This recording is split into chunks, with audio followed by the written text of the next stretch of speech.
you a junior or senior? I'm a junior, sir. You don't have to call me sir. Chris? Or Chris. Mr. Coleman? Chris. Yeah. So I'm going to start with some fun softball questions, just to get us rolling. Okay. Then we'll work in some more detailed, thoughtful questions. Okay. So, where do you go to high school? Sequoia High School in Doraville, Georgia. Georgia. Yeah. What was your school mascot? Braves. Sequoia Braves. Can you describe yourself at 16 or 17? Did you ever see the movie Election with Reese Witherspoon? I have not. You haven't? That's a good reference. I was ready to run the world. I was impatient to get out of there because it was boring and too mediocre. But, you know, I was the drum major and I was in student government and in the drama club and, you know, trying to do too much. Yeah. How would you describe yourself at 16 or 17? Like a jock, a nerd, a troublemaker, a band geek, a theater geek? Definitely not a jock, not a nerd. I was, you know, in the kind of the top academically, and I was definitely involved in band and theater. I think myself as a band geek. Others probably thought me as a band geek, you know. So I don't know. Yeah, probably somewhere in there. Yeah. So here's something I'm curious about. A lot of my friends seem to already know they want to be like doctors or lawyers or hip-hop moguls. Oh, wow, really? So a two-part question.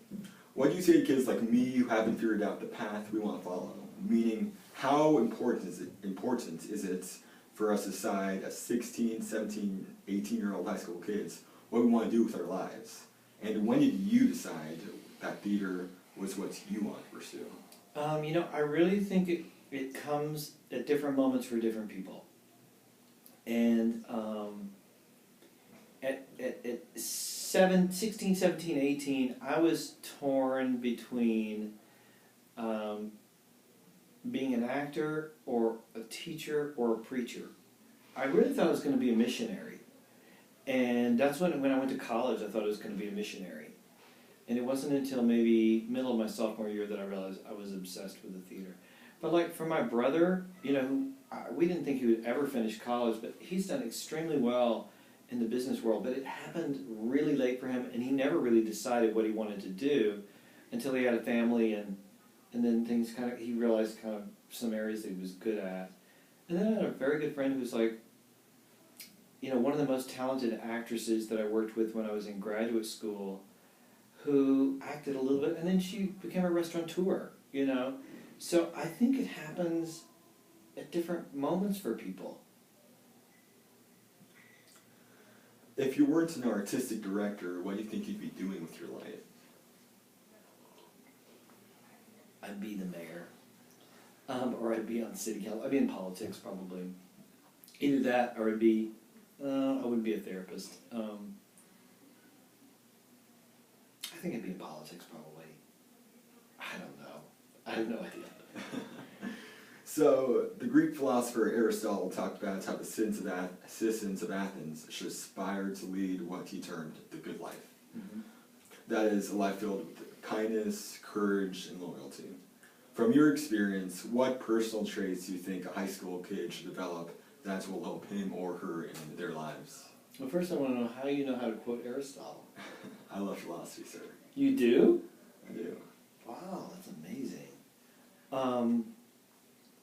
What's the last end of that? What personal traits do you think a high school kid should develop that will help him or her later in life?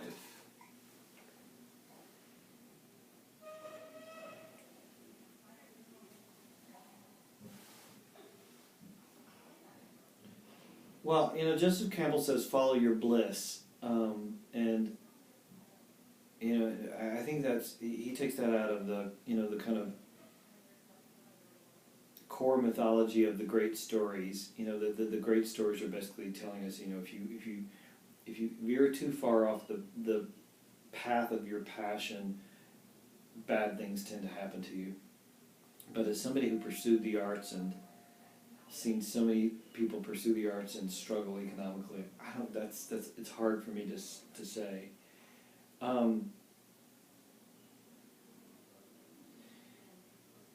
I think what's been rewarding for me is learning,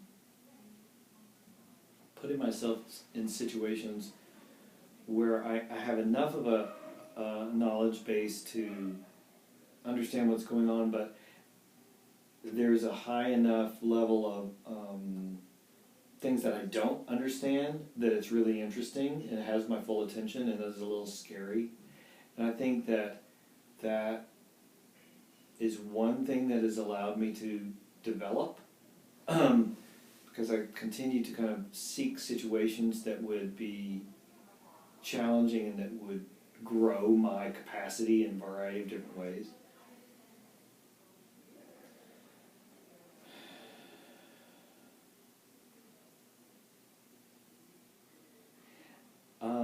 I think you have to have some kind of spiritual life.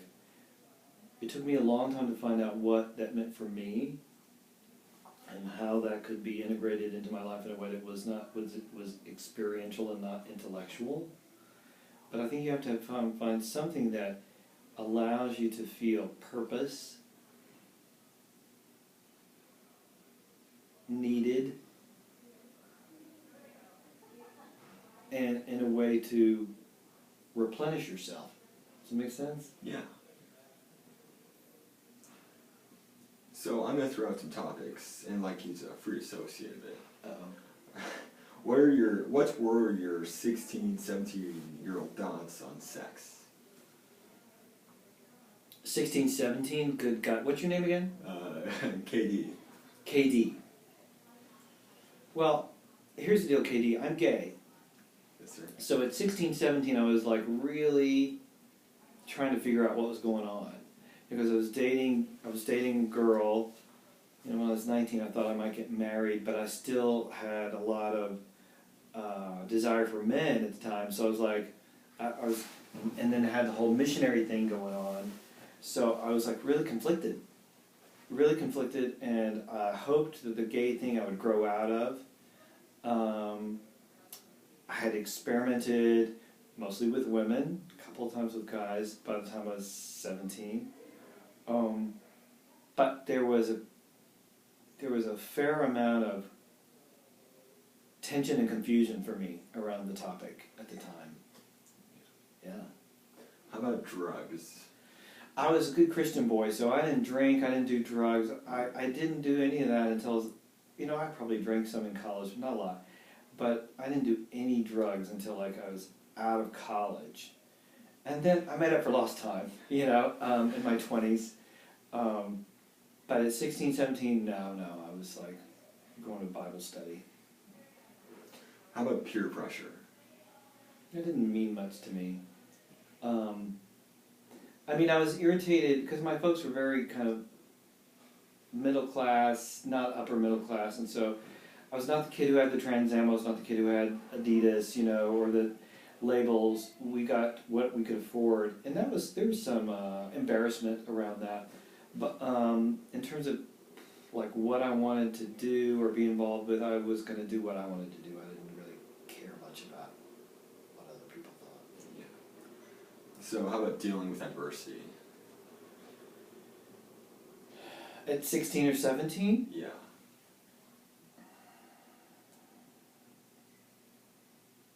I don't know that I had particularly good tools to know what to do with it at the time, and that I think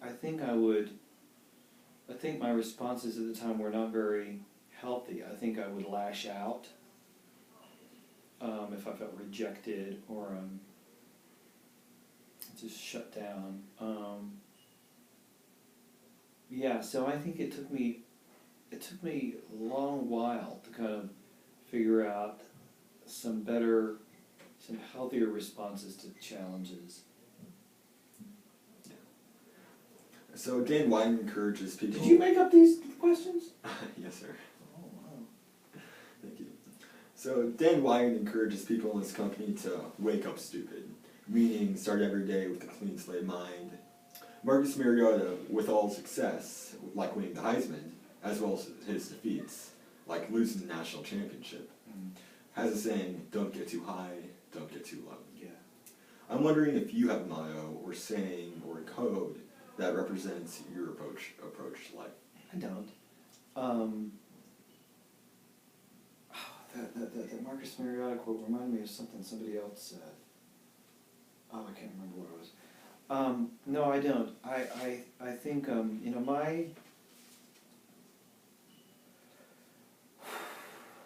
I feel like the spiritual work that I'm doing right now is all about acceptance. It is about accepting the anger that surfaces for me and the fear that surfaces for me and the lust that surfaces for me and engaging with it consciously, accepting it and not reacting to it habitually.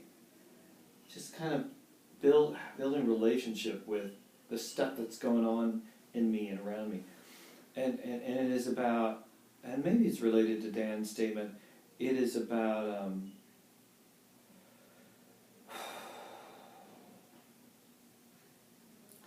trying to take a breath, trying to quiet my mind so I can see what's here. I read somewhere online that being a director is kind of like leading troops to battle. Mm-hmm. I'm sure they were being funny when they wrote that, but it made me wonder if commanding troops and directing actors, stagehands, a production crew actually do have things in common. Like how to bring the best out of people, how to lead, decision making. As director, what traits do you find that help you the most? Well, I think you have to have the capacity for a general to be present, and then I think you have to. But I think that's more true on a movie set or like a big musical. I think people have to sense that capacity is there, but then I think you have to be very judicious about when he comes out, because I don't think people necessarily, actors, necessarily bring their best intuitive work into the room when that kind of,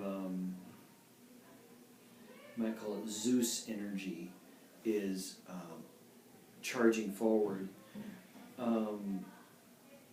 They need to feel safe, they need to feel clear, they need to feel appreciated, like they're seen. And so, I mean, I think of when I walk into the rehearsal hall, I think I am. There's very clear direction. It's the room is fun. There's a more enormous amount of playfulness, improvisation. It is. I can sometimes feel very much like a psychotherapist. Not like that I'm doing, but we're really trying to understand the interior.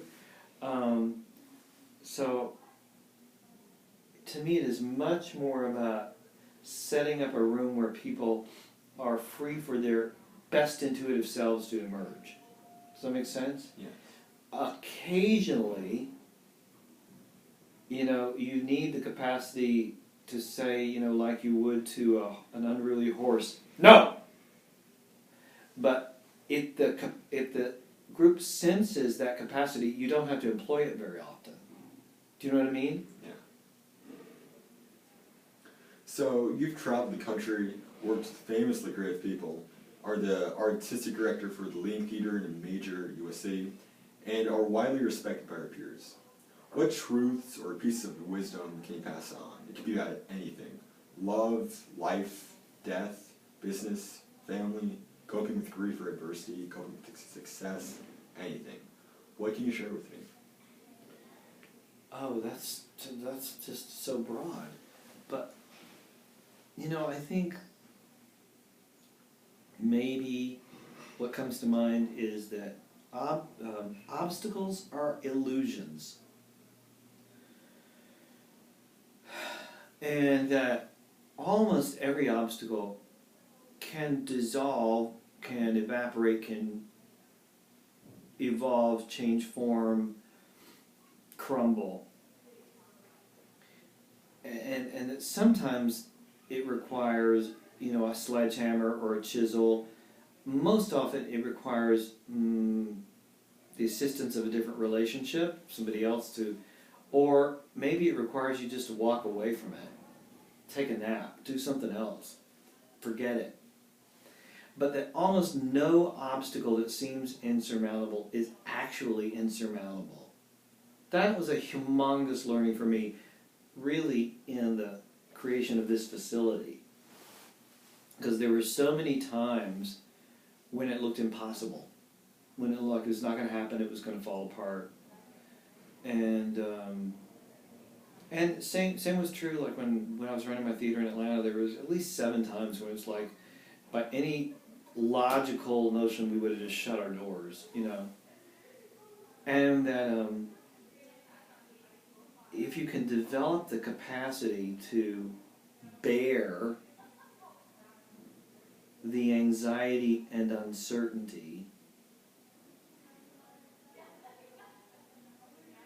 and just sit with it for a minute or a while or weeks, oftentimes, and stay focused on the end vision, the obstacle will move.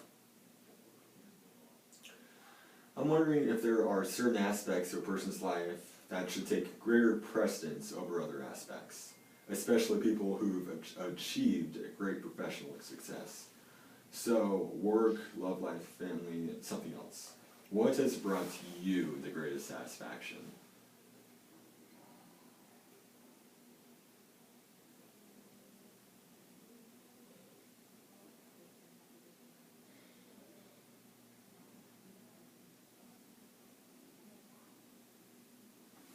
This is a super complex question.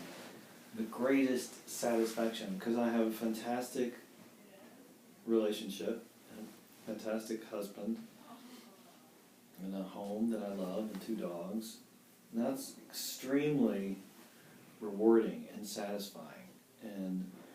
But part of the thing that is so rewarding about it is that Rodney and I are both artists, and he's an actor, and so there's a deep appreciation of each other's talents, challenges, and accomplishments. It's thrilling to see when he succeeds at something or is acknowledged for something. But we've only been together 5 years, and I've had a variety of relationships over the course of my adult life. And I look back and I realize that the constant really for me has been the making of work and the developing of organizations. And that's been immensely rewarding. The creating, learning to create work, developing my capacity to be better, and getting to share that with a community, convincing people, forcing people to come in and experience it, and hearing their responses is extremely rewarding. And still what is exciting to be a part of. At the same time, building an organization that has a relationship and many relationships with a community and has an impact on the community and gives you the opportunity to be a part of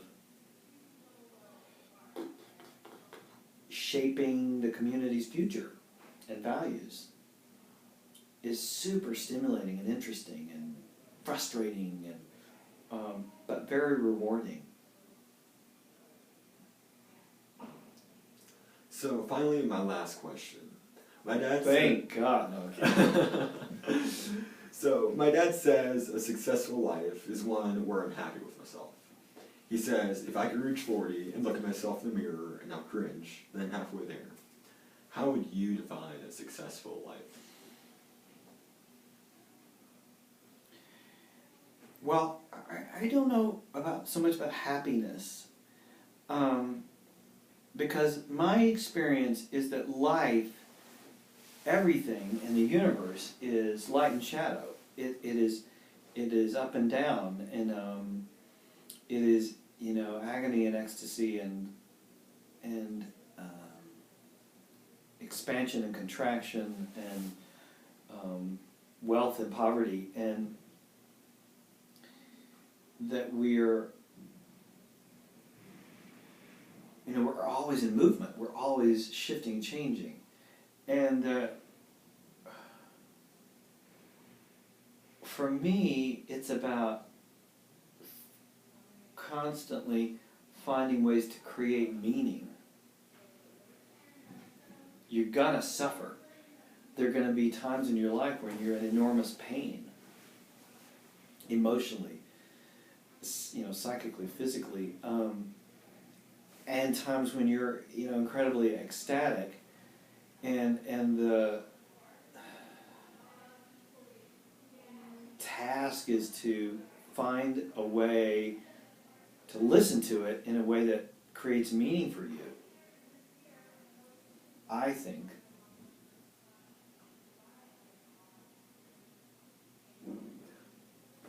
Thank you so much for the interview, sir.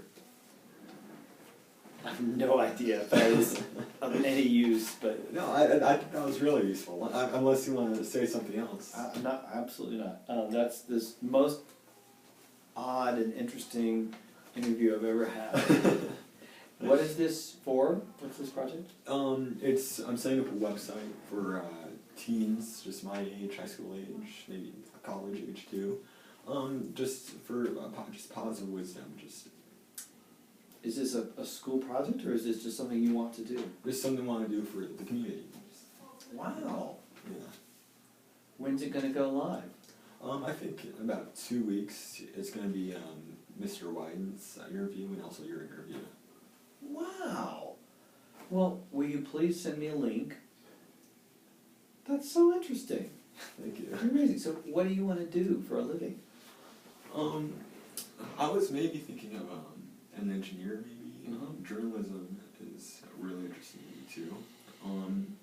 Maybe something in business, Mhm. finance. Mm-hmm. I was also thinking about physics too. Oh my God, there's a lot of choices. There is a lot of choices, yes. And so you're a junior? I'm a junior, yes.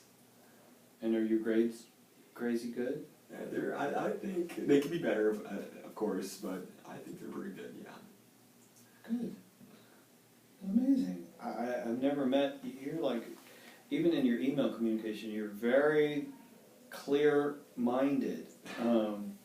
And I don't meet many 16, 17-year-olds. I mean, my nephew is like same age as you and like totally unfocused. So, good. Thank you so much. Yeah. I'll be super curious to see who you turn into. Thank you. Well, it was a pleasure talking to you, sir. Absolutely. Thank you. Good luck to you, man. Did you drive up?